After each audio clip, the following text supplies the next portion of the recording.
안녕하세요. 아들 때문에 가슴을 치며 살고 있는 60대 후반 여성입니다. 키울 땐 힘들어도 자식 다 키워놓으면 노년엔 고생 끝이라더니 다 거짓말이더군요. 효도하는 자식이 있으면 불효하는 자식이 있고 자기 인생 잘 사는 자식이 있으면 죽을 때까지 속 썩이는 놈이 있다더니 저와 남편은 후자인 자식을 키웠더라고요. 그런 아들로 인해 생긴 뼈아픈 일화 때문에 아직도 저와 남편은 슬픔 속에 살고 있습니다. 자식 이야기를 주위에 떠들고 다니면 내 얼굴에 침 뱉기인지라 어디에다 말도 못하고 우리끼리 속으로만 끙끙 앓고 살고 있죠.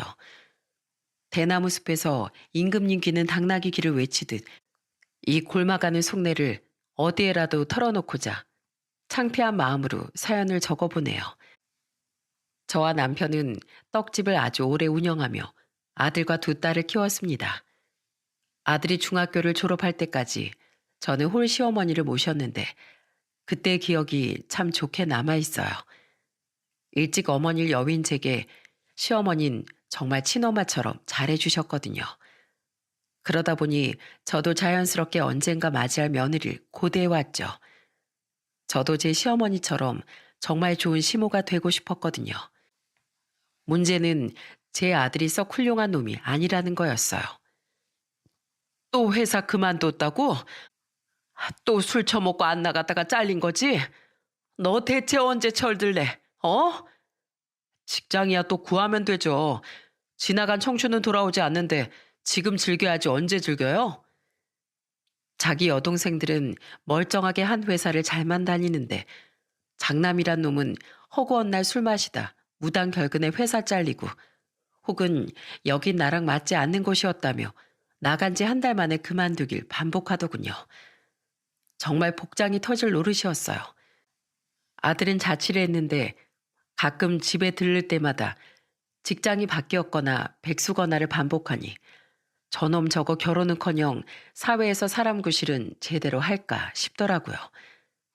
그런 아들이 35살에 결혼할 며느리를 데려왔을 때 저와 남편 그리고 직장 때문에 지방에 살다 예비 새언니를 보기 위해 올라온 두 딸 모두 눈이 휘둥그레지더군요. 안녕하세요 어머님 아버님 김선주라고 합니다. 많이 부족하지만 앞으로 잘 부탁드려요. 아들은 당시 웬일로 2년 동안 그만두지 않고 한 회사를 쭉 다니고 있었어요. 둘은 바로 그 회사 동료로 만났다고 했죠. 그런데 며느리가 너무 얌전하고 참한 아이였던 거예요. 두 딸은 오빠가 어떻게 저런 여자를 만났냐며 입을 다물지 못하더라고요. 그래, 어머니가 25살 때 돌아가셨다고? 그럼 그 뒤엔 아버지랑 둘이 산 거니? 아니요, 오빠가 한 명 있어요. 대기업 다니다가 지금은 2년째 해외 지사로 나가 있어요. 오빠가 워낙 일이 바빠서 저번에 잠깐 한국 들어왔을 때 겨우 딱 한 번 이 사람 인사시켜줬어요. 며느린 어머니를 갑자기 사고로 잃어 많이 힘들었다며 비록 시어머니라도 다시 어머니가 생기게 되어 좋다고 말했습니다. 말뿐이라도 시어머니가 생겨 좋다는데 얼마나 예쁘고 고맙습니까? 저는 그런 며느리의 손을 잡으며 꼭 좋은 시어머니가 되어주겠다고 약속했어요. 상견례 때 뵌 사돈 어른도 며느리처럼 성정이 참 선한 분이시더군요. 비록 그날은 귀국하지 못해 참석하지 못했지만 결혼식 때 처음 인사한 며느리 오빠도 깍듯하고 예의 바른 청년이었죠. 이런 환경에서 자랐으니 며느리가 이렇게 참하구나 싶었어요. 아들이 결혼한 뒤 저는 며느리 손에 물도 묻히게 하고 싶지 않았습니다. 어머니 잃고 일찍부터 집안 살림 챙겼을 거 생각하면 마음이 아팠거든요. 적어도 시댁에 올 때만큼은 금지오겹 공주처럼 대해주고 싶었죠. 아이고 아가, 네가 왜 앞치마를 매니? 넌 거기 앉아서 차나 마시고 있어. 네 시아버지랑 TV라도 보던가. 내 살림이니까 내가 하마. 제 옆에서 음식을 돕고 있던 딸들 또한 손이 셋이나 되니 거들 필요 없다며 며느리를 말렸습니다. 하지만 며느린 기어코 앞치마를 찾아 입곤 나무를 다듬던 큰딸 옆에 앉더라고요. 저도 껴주세요. 며느리도 딸이나 마찬가지잖아요. 말도 어찌나 예쁘게 하는지 며느리만 보면 좋아서 웃느라 입이 아플 지경이었어요. 딸들도 그런 며느리를 좋아하며 언니 언니하고 따랐죠. 무뚝뚝하던 남편도 며느리만 보면 버선발로 달려나가 해벌쭉하며 환영하기 바빴고요. 저는 늘 아들에게 잔소리를 했습니다. 저렇게 차만 안에 얻은 걸 네 인생에 다시 없을 복이라고 생각하고 잘해줘야 한다. 가장이 됐으니까 제발 술도 좀 줄이고 일도 그만두지 말고. 며느리가 너무 예쁘다 보니 어딜 가나 며느리 생각부터 나더라고요. 볼 일이 있어 백화점에 가도 시장을 가도 저건 우리 며느리 입으면 예쁘겠다. 우리 며느리 파김치 좋아하는데 파 좀 사다가 김치 담가줘야겠다. 하고 말입니다. 그렇다고 시어머니가 돼서 집에 자주 찾아가면 며느리가 싫어할까봐 저는 며느리가 집에 올 때를 기다렸다가 그것들을 챙겨주곤 했죠. 어머님, 이런 거 자꾸 안 사다 주셔도 돼요. 전 어머니께 뭐 많이 해드리는 것도 없는데요. 부모가 자식한테 뭐든 해주고 싶은 게 당연한 마음 아니겠니? 자꾸 좋은 것만 보면 네 얼굴이 아른거려서 참을 수가 있어야지. 아, 그리고 네가 왜 해주는 게 없어? 때 되면 나랑 시애비 옷 사다 줘. 영양제 보약에 올 때마다 빈손으로 온 적이 없는데 생전 네 남편은 우리한테 음료수 하나 사다 준 적 없는데 말이다. 그런 널 내가 어떻게 예뻐하지 않을 수 있겠어? 제 말에 며느린 잠시 말이 없다 갑자기 눈시울을 붉히더군요. 놀라서 왜 그러냐고 물으니 며느린 손으로 눈가를 훔치며 이렇게 말했습니다. 돌아가신 친정엄마 생각이 나서요. 마치 어머님이 정말 제 엄마 같아서 저도 모르게 눈물이 났어요. 감사해요, 어머님. 저 정말 더 좋은 며느리가 될게요. 며느린 혼자서도 자주 저희 집을 찾아왔습니다. 남편과 저와 셋이 근교로 놀러 다니기도 하고 저와 둘이 혹은 딸들이 놀러 왔을 땐 넷이 영화를 보거나 쇼핑도 하면서 우린 정말 친부모 자식처럼 지냈어요. 그런데 어느 날 문득 생각해보니 이상하더군요. 며느리가 하도 자주 찾아오니 잠시 잊었었는데 며느리가 아들과 보내는 시간이 없는 것 같더라고요. 아들과 데이트하려면 이렇게 자주는 못 올 텐데 아들은 함께 오지도 않고 말이죠. 생각해보니 집안 행사 때 두 아이의 사이가 전보다 서먹한 것 같기도 했습니다. 그래서 전 조심스레 며느리에게 요즘 아들과 사이가 어떠냐고 물었어요. 며느린 잠시 망설이더니 침울한 표정으로 충격적인 대답을 하더군요. 사실 그 사람 결혼하고 얼마 안 돼서 회사 그만뒀어요. 술 먹고 몇 번이나 무단결근해서 상사랑 싸웠거든요. 결혼 전엔 다른 부서 다른 층에서 일해서 그런 사람인 줄 몰랐어요. 그 뒤론 일도 안 구하고 밖에 술만 먹으러 다녀요. 나가서 일 좀 하라고 해도 제 벌이가 있어서 굶어 죽을 것도 아닌데 왜 보채냐면서 오히려 화를 내더라고요. 걱정하실까 봐 그동안 말 못했어요. 죄송해요. 네가 죄송하긴 왜 죄송해. 아휴, 그놈 드디어 정신 차린 것 같더니만 결혼하고 또 나쁜 버릇이 도졌구나. 내가 미안하다 아가. 내가 아주 그놈을 단단히 혼내놓으마. 며느리의 말을 듣고 저와 남편은 기함을 했습니다. 며느리가 출근했을 평일 오전에 아들 집에 찾아가 보니 아들은 술 냄새를 풀풀 풍기며 문을 열더라고요. 이제 막 일어났는지 머리는 까치집을 진 채 말이죠. 저는 집에 들어가자마자 냅다 아들의 등짝을 후려쳤어요. 너 또 직장 때려치우고 술 처먹고 다니냐? 가장이 됐으면 철을 먹여 살릴 생각을 해야지. 네가 빈댈 붙어 있어? 이 망할 놈아. 너 대체 언제 정신 차릴래? 어? 내가 아주 선주한테 미안해서 고개를 못 들겠다.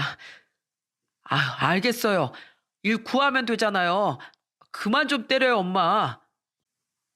남편 또한 아들에게 한심한 놈이라며 화를 냈습니다. 그 뒤에 아들은 어떻게 공장 일을 구하긴 한 것 같더군요. 며느린 제게 전화해 덕분에 아들이 정신을 차린 것 같다며 고맙다고 말하더군요. 그런 놈 참고 데리고 살아줘서 내가 더 고맙지. 정말 미안하구나, 아가. 앞으로 또 이런 일 있으면 꼭 나한테 얘기해. 내가 그놈 다리 몽댕이를 아주 분질러 버릴라니까. 그런데 아들은 그 뒤에도 길면 1년, 짧으면 몇 달 주기로 자꾸 일을 그만뒀다가 저와 남편이 불같이 화를 내면 다시 구했다가를 반복하더군요. 정말 환장할 것 같았습니다. 며느리에게 너무 미안했어요. 아이고, 내가 너한테 정말 면목이 없다, 아가. 너무 미안해서 이제 미안하단 말을 하는 것도 미안해. 어머님이 저한테 미안하실 일이 뭐가 있어요. 제 남편이 문제죠. 솔직히 저 시댁 식구들 아니었으면 벌써 그 사람하고 이혼했을 거예요. 근데 식구들이랑 헤어지기 싫어서 어떻게든 그 사람 만들어 보려고 노력하는 거예요. 힘들면 우리 생각은 말고 너 하고 싶은 대로 하면 된다. 아이고, 정말 미안하다. 남편도 저도 늘 며느리에게 미안하다는 말을 달고 살았습니다. 그럼에도 불구하고 제 아들을 버리지 않은 며느리에게 고마워 우린 더욱 며느리에게 잘해주려고 노력했어요. 제 딸들 또한 며느리에게 많이 미안해했죠. 며느리가 결혼한 지 3년 뒤부턴 며느리의 친정 아버지인 사돈 어른이 아프기 시작했습니다. 자주 발걸음하던 며느리가 한동안 집에 잘 오지도 않고 오랜만에 만난 날 보니 안색이 많이 어둡더라고요. 그래서 물어보니 며느린 물기 어린 목소리로 그 사실을 말해주었죠. 생명에 지장이 있거나 한 건 아닌데요. 오랜 지병이 심해져서 최근에 일 그만두고 집에서 쉬기 시작하셨어요. 그래서 요즘 제가 자주 찾아뵙고 있고요. 제가 옆에서 지켜드려야 하는데 그러지 못해서 너무 죄송하고 마음이 아파요. 아이고, 저런. 옆에서 누가 좀 챙겨드려야 하는 거 아니니? 아빠 아프시단 말 듣자마자 오빠가 한국으로 돌아와서 아빠랑 살고 있어요. 다행히 마침 한국 지사로 들어올 예정이었다고 하더라고요. 아가, 우리 집엔 자주 올 필요 전혀 없으니까 자주 찾아뵙고 잘 챙겨드리렴. 안 그래도 혼자 계신 사돈 어른 걱정을 네가 좀 많이 했니? 네가 마음이 말이 아니었겠구나. 얼마 뒤 저는 며느리에게 사돈 어른의 지병에 좋다는 영양제와 보약, 그리고 200만 원이 든 봉투를 챙겨줬습니다. 한상 꼭 괜찮다고 하던 며느리에게 이렇게 말하면서요. 내가 직접 가면 분명 불편해하실 게 뻔해서 이렇게 너한테 전해주는 거야. 맛있는 거 많이 사드리고 오며 가며 너 힘드니까 택시 타고 다녀. 저는 아들에게도 전화해 사돈 어른 자주 찾아뵙고 제발 사이 노릇 좀 하라고 잔소리를 했습니다. 하지만 시큰둥한 아들의 반응을 보니 그럴 것 같지도 않아 복장이 터지더군요. 그리고 그놈은 결혼한 지 4년하고 몇 개월은 더 됐을 무렵 대형 사고까지 쳐버렸어요. 어머님, 저 어떡해요? 아가, 너 우니? 왜 울어? 또 남일이 그놈이 무슨 짓을 한 게냐? 어느 날 며느리는 제게 울면서 전화를 걸어왔더군요. 이어진 며느리의 말에 저는 피가 거꾸로 솟는 것 같은 분노를 느꼈죠. 방금 알게 됐는데 그이 바람 피웠어요. 요새 외박이 잦길래 의심돼서 뒤를 캐보니까 웬 술집 여자랑 놀아나고 있더라고요. 어떻게 그 사람이 저한테 이럴 수가 있어요. 기함을 한 저와 남편은 그 길로 아들 집으로 달려갔습니다. 며느린 그날도 외박한 아들이 아직 집에 안 들어왔다며 대성통곡을 하더라고요. 우리가 그놈을 단단히 금수로 키웠구나. 미안하다 어머마. 우리 신경 쓰지 말고 네가 하고 싶은 대로 하렴. 대차게 그놈 뺨을 후려치고 이혼해버린다고 해도 우린 네 편이다. 그런데 며느린 갑자기 우욱하며 화장실로 달려가더군요. 그리고는 한참을 구역질하더니 이내 멍한 표정으로 나왔습니다. 남편과 전 며느리가 충격받다 못해 구역질까지 하나 싶어 걱정스러운 마음이 어쩔 줄을 몰랐어요. 하지만 며느리 입에서 나온 말은 더한 충격 그 자체였죠. 생각해보니까 저 2달째 한 달에 한 번 오는 소식이 없었어요. 뭐? 설마 지금 임신 같다는 거니? 결혼한 지 4년 넘게 임신이 되지 않아 힘들어했던 며느린 그게 입덧 같다고 말하더군요. 그리고 늘 화장실에 구비해놨던 테스트기를 사용해보곤 선명하게 뜬 2줄을 보고 오열했죠. 그렇게 원할 때는 안 생기더니 하필 이럴 때 이게 무슨 운명의 장난이에요. 저 어떡해요, 어머니? 이런 상황에 축하를 해줄 수도 없고 그렇다고 슬퍼할 수도 없고 환장하겠더군요. 그리고 마침 그때 현관문을 열고 아들이 들어왔습니다. 남편은 우리를 보고 놀란 표정의 아들에게 달려가 손에 잡히는 대로 물건을 마구 던지기 시작했어요. 이 망할 놈아, 너 대체 뭐하는 놈이야? 어디 할 짓이 없어서 술집 여자랑 뒹굴고 다녀? 네가 사람 새끼야? 어? 그걸 어떻게 하셨어요? 어떻게 알면 뭐? 아주 오늘 너 죽고 나 죽자. 같은 남자로서 이렇게 네가 창피할 수가 없다. 세아가 이 상황에 임신했단다. 너 이거 어떡할 거야? 세아가한테 평생 이 죄를 어떻게 갚으려고 이러냐고. 그날 아들은 말 그대로 남편에게 곤죽이 되도록 맞았습니다. 저도 손을 얹고 싶었지만 우는 며느리를 안고 달래느라 그럴 수가 없었죠. 쌍코피가 난 아들은 무릎 꿇고 싹싹 빌기 시작했습니다. 잘못했어, 아버지. 제발 그만 때리세요. 여보, 내가 잘못했어. 다시는 안 그럴게. 임신이라니 우리한테 아기가 생겼다는 거잖아. 제발 뱃속애를 생각해서라도 나 한 번만 봐줘. 나 앞으로는 진짜 정신 차릴게. 솔직히 전 며느리가 차라리 아이를 지우고 아들과 갈라서길 바랬습니다. 며느리가 아까워도 너무 아까웠으니까요. 하지만 그토록 아이를 바랐던 며느리는 결국 아들을 한 번만 용서해보겠다고 말하더군요. 아들은 고맙다고 말하며 엉엉 울었죠. 너 이 자식아, 넌 내 아들이어서가 아니라 세아가 뱃속 아기 애비여서 내가 참는 거야. 다시 한번 이런 일 생기면 넌 그날로 우리 집안 호적에서 아웃이야. 알았어? 제 호통과 주먹을 불끈 쥔 남편의 눈빛에 덜덜 떨며 아들은 연신 고개를 끄덕였습니다. 그 뒤 저는 임신한 며느리를 챙기는데 온 힘을 쏟았어요. 힘든 우리 며느리 발 부을까봐 발 마사지기도 사다 주고 임산부에게 좋다는 온갖 음식에 며느리가 좋아하는 반찬에 비가 오는 날이면 무조건 남편은 차를 끌고 며느리를 회사로 데리러 갔죠. 전 며느리를 챙기러 아들 집에 가면 늘 아들에게 잔소리를 했어요. 이놈아, 나랑 네 아버지가 챙기기 전에 네가 먼저 네 안 사람을 챙겨야지.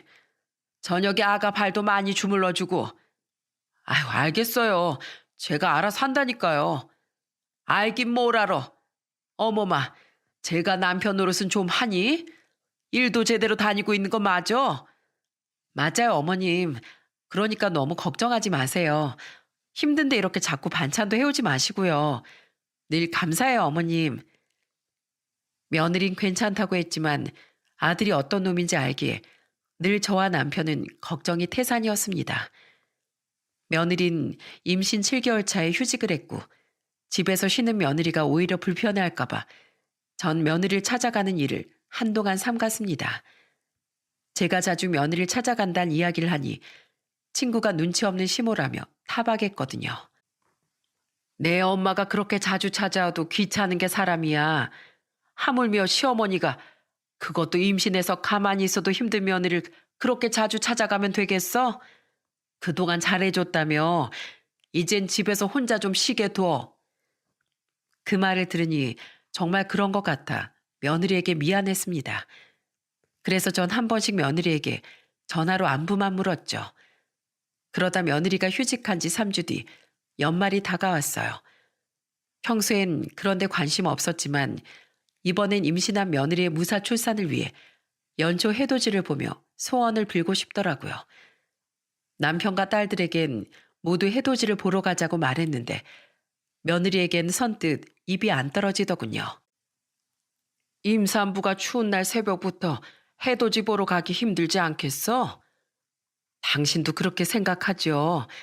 그래도 막상 우리끼리 가면 서운해할 것 같고 시어머니가 물어보면 안 간다고 말할 수 있는 애도 아니고 그냥 남일이한테만 슬쩍 전화해서 1월 1일에 뭐 하냐고 물어볼게요.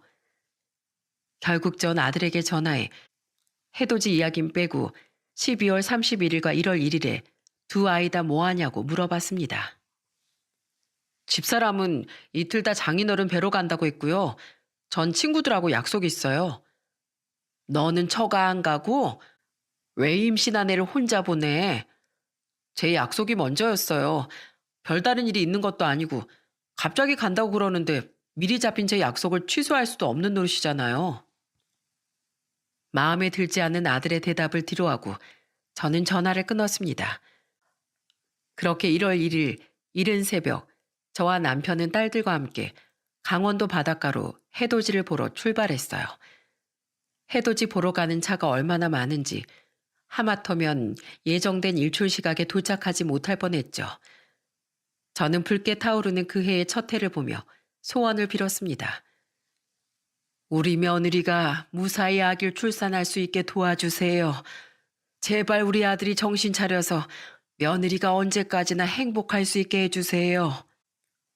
그런데 그때 작은 딸이 손가락으로 어딘가를 가리키며 갑자기 놀라운 말을 하더군요. 저기 새언니 아니야? 딸의 손가락을 따라 시선을 옮겨보니 얼마 떨어지지 않은 곳에 정말 며느리가 있었습니다. 그런데 며느린 웬 남자의 어깨에 아주 다정하게 기대고 있더라고요. 분명 친정에 간다던 애가 왜 저기 있는 건지, 옆에 저 남자 누군지 심장이 빠르게 뛰더군요. 저는 조심스럽게 다가가 며느리를 불렀습니다. 이애 아가, 너 친정 간다며? 어머님, 다들 여기 어떻게? 우린 해돋이 보러 왔지. 근데 옆에 저 남자 누구니? 며느린 굉장히 당황한 표정이었어요. 바닷물에 비친 햇빛 때문에 옆 남자의 얼굴은 잘 보이지 않았는데 그 남자는 먼저 우리에게 자신을 소개하더라고요. 그리고 한 발짝 앞으로 나서니 그제의 얼굴이 제대로 보여 저는 그 남자의 정체를 알 수 있었죠. 안녕하세요. 결혼식 이후로 처음 뵙네요. 저 선주 오빠 박인혁입니다. 아, 사돈 총각이었군요. 오랜만이에요. 그런데 사돈 총각의 표정이 딱딱하게 굳어 있더군요. 우리 식구들은 그런 사돈 총각과 당황한 며느리를 보며 어리둥절했어요. 저는 며느리에게 오빠랑 여기 올 거면 말을 하지 왜 사돈 어른 뵈러 간다는 거짓말을 했냐고 물었습니다. 사돈 어른과 함께 왔다기엔 아무리 주위를 둘러봐도 사돈 어른이 보이지 않았거든요. 그러자 며느린 갑자기 두 손으로 얼굴을 감싸고 흐느끼기 시작하더라고요. 이애, 대체 왜 우니? 어? 놀란 전 우선 며느리를 달래려 다가갔습니다. 그런데 사돈 총각이 그런 저를 맞고 자신이 며느리 어깨를 감싸더군요. 사돈 총각은 이젠 화가 나는 표정으로 우리에게 당황스러운 말을 했습니다. 제 동생은 제가 챙깁니다. 제 동생, 저 더는 그 집에 못 두겠네요. 갑자기 그게 무슨 말이에요? 오빠, 내가 말할게. 그리고 며느린 계속 눈물을 흘리며 우리가 미처 알지 못했던 사실을 털어놓기 시작했습니다. 경악할 만한 이야기에 우리 가족은 모두 뒤로 자빠질 뻔했어요. 어머님, 저 정말 너무 지쳤어요. 제 남편이요. 요즘 또 다른 술집 여자한테 빠져 살아요. 일주일쯤 전에 저한테 걸리니까 이번엔 숨기려는 노력도 없이 대놓고 그러고 다니더라고요. 곧 애까지 낳을 네가 이혼을 하겠냐 어쩌겠냐면서요. 어제도 그 여자 만나러 갈 거라고 당당하게 말하고 나갔어요. 뭐라고? 그 썩을 놈이 또 바람을 피웠단 말이야? 그런데 왜 진즉 우리한테 말을 안 했어? 왜 그걸 가만 놔뒀어? 곧 애도 태어날 텐데 태어나기도 전에 아빠 없는 애 만드는 게 맞나 싶어서요. 두 분은 알아봤자 속만 상하실 것 같아서 혼자 어떻게든 남편 정신 차리게 해보려고 애원했어요. 애를 생각해서라도 제발 그만두라고요. 근데 그런 저한테 자기가 마음을 줬냐 어쨌냐, 네가 임신 중이니까 그냥 술집 여자랑 좀 노는 거다, 이러면서 희죽대는데 억장이 무너지더라고요. 골이 띵 울려왔습니다. 그놈이 결국 돌이킬 수 없는 강을 건넜구나 싶더라고요. 그런데 아들의 만행은 그게 끝이 아니더군요. 그거 아세요, 어머니? 이것도 두 분 속상하실까봐 말씀 안 드렸는데 남편 몇 달 전부터 집에 돈 가져다 준 적이 한 번도 없어요. 일을 다니는데도요. 대체 왜 월급을 안 가져오냐고 물어도 묵묵부답이더니 2달 전에 자기가 사실 도박을 하다 사채까지 썼다, 이거 못 갚으면 사채꾼들이 자기 죽인다고 했다고 하면서 울고불고 하더라고요. 사채?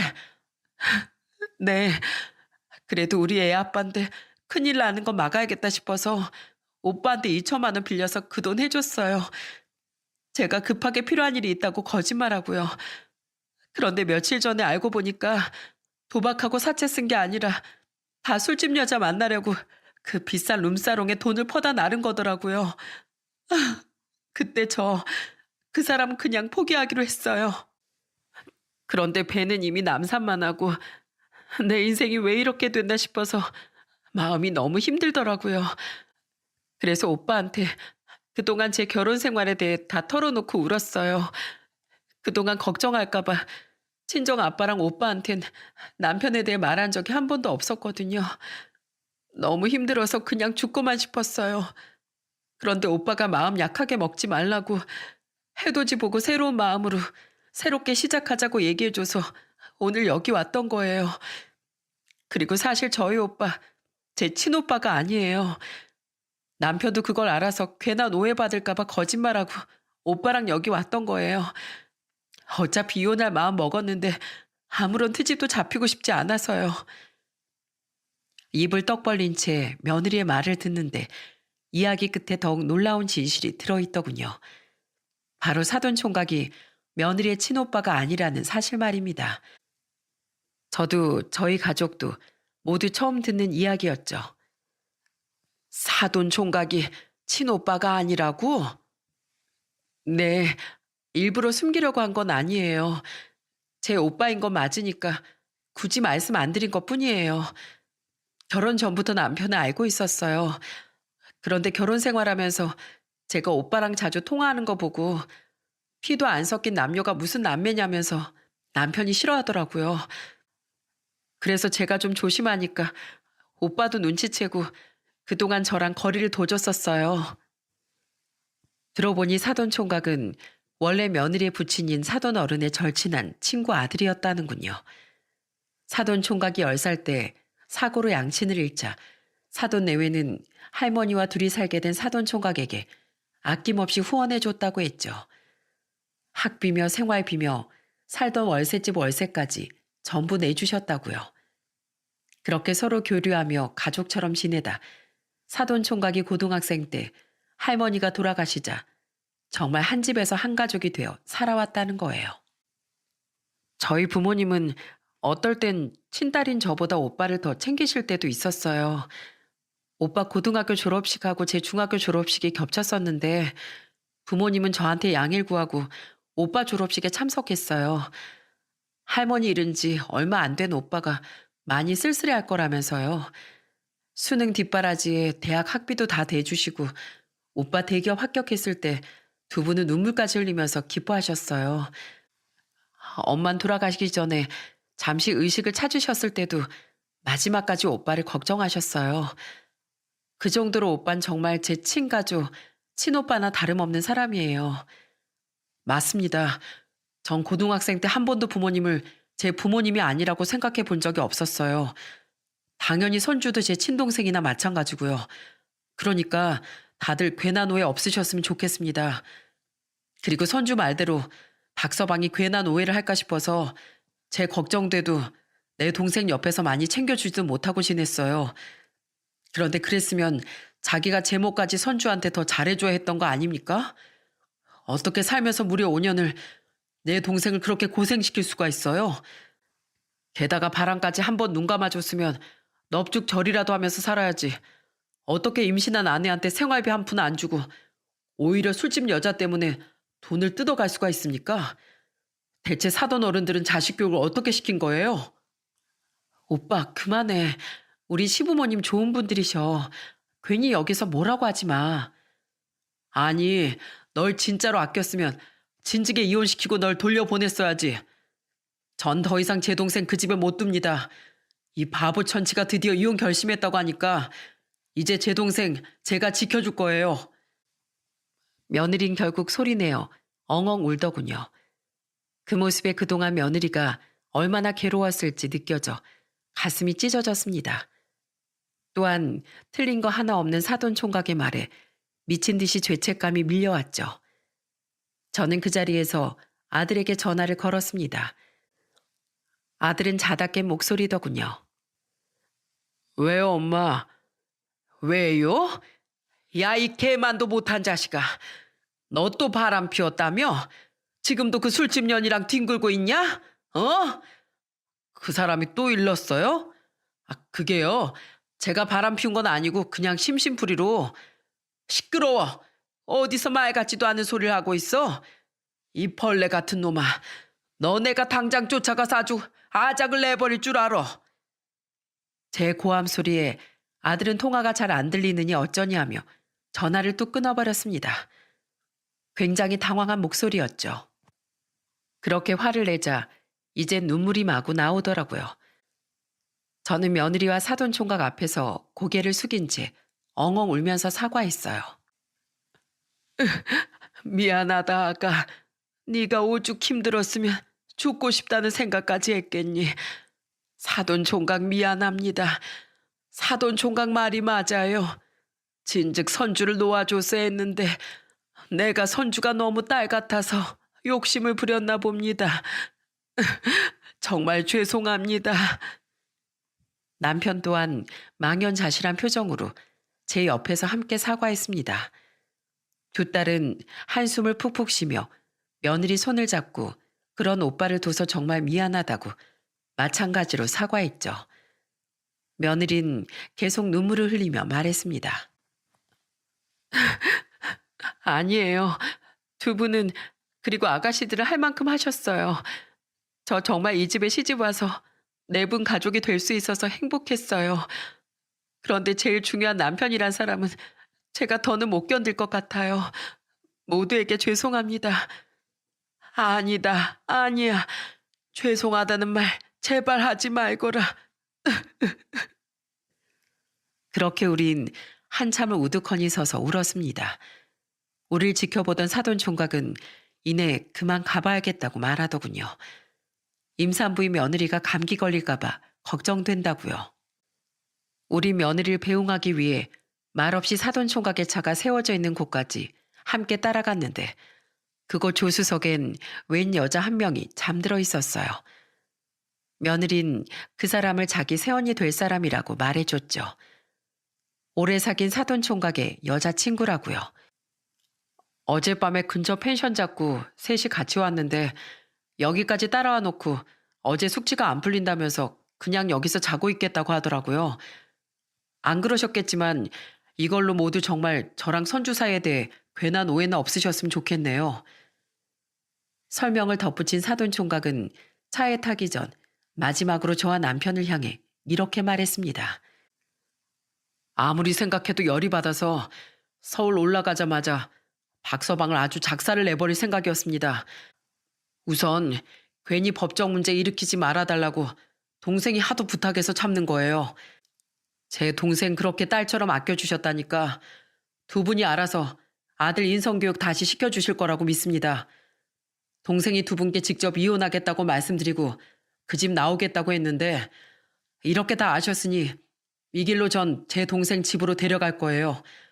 그럼 먼저 가보겠습니다. 어머님, 아버님 연락드릴게요. 며느리의 인사를 마지막으로 사돈 총각의 차는 떠나버렸습니다. 저는 바닥에 주저앉아 누가 보든 말든 엉엉 울었어요. 며느리에게 너무 미안했고 아들을 그렇게 키운 제 자신이 너무 한심해서요. 그 뒤 우린 곧장 서울로 올라가 아들 집에 쳐들어갔습니다. 예전에 며느리가 알려줘서 비밀번호는 알고 있었거든요.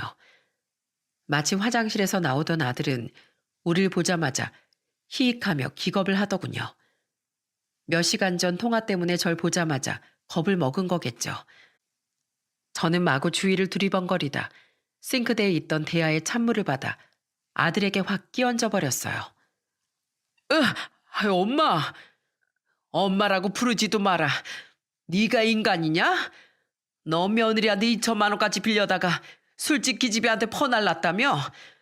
걸리고도 당당하게 임시까지 한 네가 어쩔 거냐고 조롱했다며? 이 차다가도 벼락 맞아 죽을 놈아. 어떻게 그 착한 애한테 쓰레기 같은 너랑 어떻게든 잘 살아보겠다고 애를 쓴 그 애한테 그런 천벌받을 짓을 할 수가 있어? 걔가 다 말했어요? 아, 진짜 입 더럽게 싸네. 이제 안 만나면 되잖아요. 안 만나면. 제가 아들이지 걔가 엄마 자식이에요? 왜 자꾸 걔 편만 들면서 역정을 내세요? 아니, 이젠 넌 내 자식도 아니다. 내가 말했지? 네가 내 아들이어서가 아니라 선주 남편이어서 참았던 거라고. 선주, 너랑 이혼 안 된다. 걔 오빠가 우리 집에 절대 선주 못 보낸다고 데리고 갔어. 그러니까 이제 내가 널 참아주는 것도 끝이야. 네? 형님이요? 그 자식 계속 느낌이 별로더라니. 둘이 바람이라도 난 거 아니에요? 임신한 그 애도 제 애가 맞긴 맞대요? 지금 물을 저한테 퍼부으실 게 아니라 집사람한테 퍼부어야 하는 거 아니에요? 아들은 그래도 정신 못 차리고 나사 빠진 소리나 해대고 있더군요. 그 모습을 보고 뒤에 서 있던 남편은 아들 뒤통수를 후려치며 소리쳤죠. 뭐 눈에 뭐만 보인다고. 네 눈엔 세상 모든 사람이 다 너처럼 더러운 줄 아냐? 우리가 보기엔 자기 동생을 끔찍이 아끼는 평범한 오빠로밖에 안 보이더만. 사돈 총각 결혼할 여자친구도 있다더라. 우리가 직접 봤어. 그동안 네 더러운 의심 때문에 둘이 잘 만나지도 못했다는데 그 얘기 듣고 내가 창피해서 돌아가실 뻔했다. 넌 당장 우리 집안에서 퇴출이야. 너희지 내 명의로 얻어준 전세인 거 알지? 썩 꺼져. 나가. 나가라고요? 아버지, 갑자기 그러시면 전 어디로 가라고요?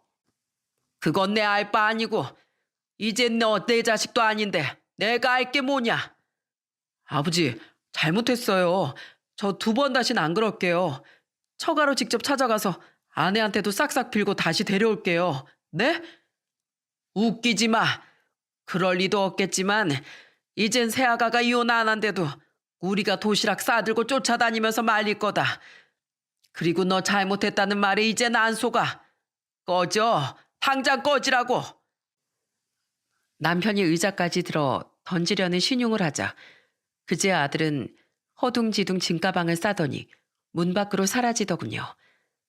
딸들은 그런 자기 오빠를 경멸스러운 눈빛으로 끝까지 노려봤죠. 저는 그 길로 도어락 비밀번호까지 바꿔버렸습니다. 여보, 우리가 금수를 키웠어요. 울지 마. 저 따위 놈 때문에 흘려줄 눈물도 아까워. 새아가한테 미안해서라도 난 울기 싫어. 남편은 그렁그렁한 눈물을 끝내 흘리지 않고 이를 악물었습니다. 딸들은 그런 남편과 대성통곡하는 절 끌어안고 위로해 주었죠. 그날 오후 딸들은 다시 각자 집으로 돌아갔고 다음날 저와 남편은 용달차를 불러 며느리의 짐을 싸서 사돈댁으로 보냈습니다. 그리고 남은 아들의 짐은 짐을 보관해주는 컨테이너 박스 업체에 맡긴 뒤 아들에게 네 짐 알아서 찾아가든가 폐기하든가 하라고 통보해버렸습니다. 그 뒤 미리 며느리에게 전화한 후 사돈댁으로 향했죠. 죄송합니다, 사돈어른. 저희가 아들을 잘못 키워서 귀한 따님 마음에 많은 생채기를 냈습니다. 아들놈은 집도 뺏고 맨몸으로 쫓아내버렸어요. 이걸로 노여움이 풀리지 않으시겠지만 그래도 이렇게라도 며느리에게 미안함을 전하고 싶었어요. 저는 며느리에게 사돈 총각에게서 빌렸다던 2천만 원을 봉투에 담아 건네주었습니다. 그 뒤 조금 전 도착한 며느리의 짐 박스 사이에서 남편과 무릎 꿇고 충격을 받았을 사돈 어른께 진심으로 사죄드렸죠. 사돈 총각은 출근했는지 집에 없었고 며느린 우리를 보며 울고 있더군요. 예전에 뵀을 때보다 많이 야윈 사돈 어른은 우리를 직접 일으키며 이렇게 말씀하셨어요. 이런 자식이 있으면 또 저런 자식도 있는 법이지요. 하지만 눈에 넣어도 아프지 않을 우리 딸이 그동안 그런 놈에게 당한 짓을 생각하면 차마 괜찮다는 말은 나오지 않네요. 그래도 그동안 아픈 저와 먼저 간 집사람 대신 우리 딸에게 잘해주셔서 그것만은 감사했다는 말씀 드리고 싶습니다. 그러니 이걸로 우리 두 집안은 영원히 남남이 되는 걸로 하지요. 이만 돌아가 주세요. 점잖으면서도 단호한 말투였습니다. 더 버티고 있을 면목도 없어 저와 남편은 눈물을 닦고 사돈댁에서 나왔어요. 그런 우리 뒤를 부른 배를 꼭 아는 며느리가 쫓아왔더군요. 그리곤 뒤에서 저를 끌어안고 흐느끼며 말했죠. 어머님, 아버님, 애를 위해서라도 가정을 꼭 지키고 싶었는데 정말 죄송해요. 그리고 그동안 정말 감사했습니다. 항상 말하지만 네가 죄송할 필요가 없는 일이다. 넌 너무 착해서 그게 제일 걱정이야. 아가야, 더 일찍 네 등을 떠밀어서라도 보내주지 못해 진심으로 미안하다. 손주 우리한테 보여주지 않아도 되니까 부디 마음 잘 추스르고 늘 건강해야 한다. 제 말에 이어 남편 또한 눈물로 며느리에게 작별을 고했습니다. 그렇게 돌아오는 길에 마음이 얼마나 허망했는지 몰라요. 속이 텅 빈 것 같았죠. 그만큼 며느리를 친딸보다도 더 예뻐했으니까요. 하지만 보내줘야 하는 걸 너무 잘 알기에 먹먹한 마음을 애써 내리눌렀습니다.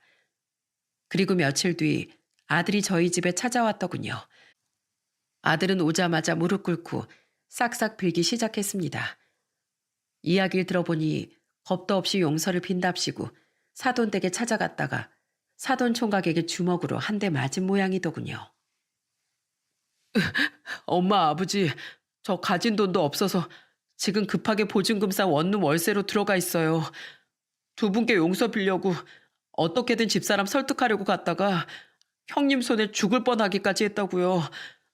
순순히 이혼하고 양육권, 친권 전부 포기하래서 저 울며 겨자 먹기로 협의 이혼 서류까지 쓰고 왔어요. 그렇게 하면 집사람이 두 분을 봐서라도 위자료 소송은 안 하겠다고 해서요. 너무 속상해서 술 먹고 다음날 회사 출근을 못했는데 무단결근 3아웃이라고 저 해고까지 당했다니까요. 저 진짜 손가락만 쭉쭉 빨게 생겼어요. 제발 한 번만 저 용서해 주세요. 집이라도 돌려주시면 저 진짜 정신 똑바로 차리고 살게요. 네? 어떻게 자식을 이렇게 버리실 수가 있어요. 제발요. 네가 좋아서 술 처먹다가 돈 다 날리고 회사에서도 잘린 건데 그걸 왜 우리한테 하소연하니? 말했다시피 넌 이제 우리 자식이 아닌데 네가 정신을 차리고 살든 말든 나랑 네 아버지랑 무슨 상관이야? 그리고 너도 고작 소송당하기 싫어서 얼굴 한번 본 적 없는 애를 포기했는데 우리라고 왜 자식을 못 버리냐? 우린 너한테 기회를 줄 만큼 줬다. 자신이 저지른 일에 대한 대가가 뭔지 알려주는 게 우리가 부모로서 너에게 주는 마지막 가르침이야. 전셋집은 급하게 주인한테 빼달라고 말해놨으니 헛된 희망 버리고 경찰 불러서 끌어내기 전에 네 발로 걸어 나가거라. 저는 그런 아들을 냉정히 내려다보며 말했습니다. 제 다리까지 붙잡고 매달리던 아들은 결국 남편에게 목덜미를 잡혀 쫓겨나고 말았죠. 그렇게 남편과 전 아들과 부모 자식 연을 끊어버렸어요. 이후 딸들에게 듣기로 자신들도 며느리에게 전화해 마지막 인사를 했다고 하더군요. 그 말을 전하며 딸들도 참 많이 울었죠. 그만큼 며느리를 많이 좋아했으니까요. 그리고 저는 마지막으로 전셋집 보증금을 돌려받자마자 며느리의 계좌로 2억을 송금했습니다. 휴대폰으로 알람이 갔는지 보내자마자 며느린 제게 놀란 목소리로 전화했더라고요. 어머님, 이게 뭐예요?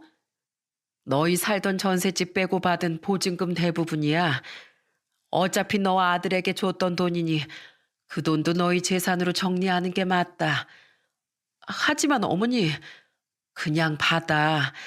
어머마, 못난 내 아들 때문에 상처도 많이 주고 애 낳기도 전에 호러미를 만들어버려서 진심으로 미안하다. 그 돈으로 우리 손주 잘 키워주고 너도 꼭 몸조리 잘하렴. 돈으로 네 상처를 낫게 할 순 없겠지만 이렇게라도 나랑 네 시애비 마음을 받아다오. 선주야, 우린 널 진심으로 사랑했단다. 늘 네 행복을 빌며 살아가마. 잘 지내려무나. 저도 어머님, 아버님 진심으로 존경하고 사랑했어요. 감사합니다, 어머님. 어머님, 아버님도 몸 건강하게 잘 지내셔야 돼요. 그렇게 며느리와 눈물의 이별을 한 지 어느새 1년 4개월 가까이가 지났네요. 걱정하고 있을 저와 남편을 생각해 며느린 출산 후 건강한 딸을 낳았다며 사진을 보내왔더라고요. 막 태어난 아기 얼굴에 어쩜 아들과 며느리의 얼굴이 잘 섞여 있는지 보기만 해도 며느리가 그리워져 저는 휴대폰 화면을 어루만졌죠. 마음 같아선 당장이라도 달려가고 싶었지만 며느리의 새 인생을 위해서라도 인연을 끊어야 한다고 생각해 축하한다, 고생 많았다, 꼭 아이와 행복하렴 이라는 짧은 세 문장을 답장으로 보내곤 말아버렸어요. 그런데 얼마 전 며느리에게서 전화가 걸려왔더라고요. 고민 끝에 저는 전화를 받았습니다. 이대로라면 가끔씩 연락이 올 것 같으니 마지막으로 정말 며느리를 끊어내려고요. 어머님, 잘 지내세요? 그래, 넌 잘 지내고 있니? 손녀도 잘 크고 있고?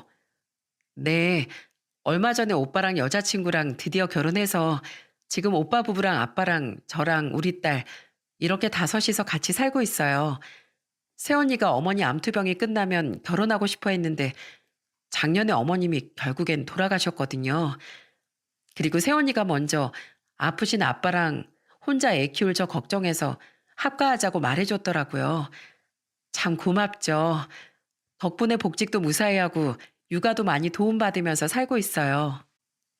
며느린 제게 보고 싶다고 어머님은 아이 얼굴 보고 싶지 않냐고 묻더군요. 저는 심호흡을 한번 한 뒤 며느리에게 진정으로 마지막 작별 인사를 건넸죠. 잘 살고 있다니 다행이구나. 넌 행복할 자격이 있는 애니까 분명 오래오래 행복하게 잘 살 수 있을 거다. 손녀도 너도 보고 싶지. 하지만 선주야, 이제 우린 다 있고 친정 식구들하고 네 딸하고만 행복하게 살려무나. 좋은 기억이라도 그저 추억으로 묻어둬야 할 때가 있는 법이야. 그래야 과거를 딛고 새 삶을 시작하지. 이제 더는 전화하지 마렴. 멀리서라도 늘 너와 아이의 행복을 응원하마. 이만 끊는다. 저는 며느리의 흐느낌을 뒤로하고 서둘러 전화를 끊었습니다. 금방이라도 울음이 터질 것 같았거든요. 전화를 끊자마자 울음을 토해내며 저는 스스로에게 잘했다고 다독였어요. 누구보다 착하고 좋은 아이니 우리와의 인연을 끊어야 제 아들과 정반대인 좋은 사람을 만나든 뭘 하든 할 수 있을 거라고요. 며느리가 늘 걱정되겠지만 며느리 옆엔 누구보다 든든한 오빠가 있으니 괜찮을 거라고 믿기로 했죠. 저와 남편은 여전히 아들과는 연락하지 않고 있습니다. 몇 달 전까지만 해도 아들은 정신 못 차리고 1,000만 원이라도 빌려달라고 저희 집 앞에 찾아왔었어요. 들어보니 그때까지도 직장을 못 구하고 원룸 월세 신세였던 것 같더라고요. 결국 남편이 빗자루 들고 마구 매질을 한 뒤에야 아들은 찾아오지 않았죠. 아직까지 싱글 생활을 즐기고 있는 딸들은 그 이야기를 듣고 잘했다며 이를 갈더군요. 그런 놈을 또 집에 발들이게 하면 집안 망신이라면서요. 앞으로도 우린 아들을 볼 생각이 없지만 부모된 마음으로 제발 그놈이 언젠간 정신 차리고 사람 구실이라도 하며 살았으면 좋겠다고 간절히 바라고 있네요. 열길 물속은 알아도 한길 사람 속은 모른다지만 내 배로 낳은 자식 키우는 일이 이렇게 마음대로 되지 않을 줄은 미처 몰랐습니다. 내 자식 때문에 인생이 크게 틀어진 며느리에게 그저 지금까지도 미안한 마음뿐이에요. 자식 잘못 키운 것에 대한 죄는 저도 남편도 죽을 때까지 안고 살아가야겠죠. 부모란 자린 아무리 나이가 들어도 참 어려운 것 같습니다. 비록 저희 아들처럼 망나니 자식을 두지 않았더라도 다른 분들도 마찬가지겠죠. 마지막으로 사연을 마치기 전에 세상 모든 부모님의 노고에 박수를 보내고 싶네요. 자식과 연을 끄는 부끄러운 부모라도 남은 자식들을 위해 저와 남편은 열심히 살아가려고 합니다. 늘 며느리와 손녀의 무사 평안을 기도하면서요. 덧붙여 제 사연을 끝까지 들어주신 여러분의 가정에도 항상 평화가 함께하길 바라겠습니다. 끝까지 들어주셔서 감사합니다.